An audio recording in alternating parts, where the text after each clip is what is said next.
మనకు హైదరాబాద్లో గ్రావిటీ ఎక్కువ కదా, అంటే గ్రేడియంట్ ఎక్కువ ఉంటుంది, ఎత్తులు పల్లాలు గుట్టలు ఎక్కువ ఉంటాయి.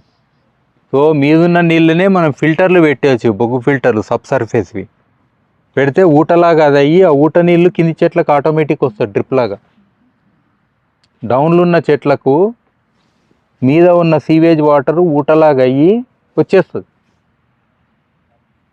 అట్లా చేయొచ్చు, మనకు ఇవన్నీ అవకాశాలు ఉన్నాయి. సో ఇట్లా ఇక నేను చెప్పుకుంటూ పోతే చాలా ఉన్నాయి. మీరు మొదలు పెట్టండి అంతే, ఏమిలున్నది. ఒకరోజు ఓపెన్ డే పెట్టండి, మీ రిజల్ట్స్ అన్నీ ఒక దగ్గర రావాలి. సో మనకు ఆ రోజు మీరు తీసుకొచ్చి అన్నీ ఒకటే దగ్గర పెట్టాలి, డిస్ప్లే చేయాలి. డిఫరెన్స్ మీరే చెప్పాలి, ఇది వేయకుండా వచ్చింది, ఇది వేస్తే వచ్చింది.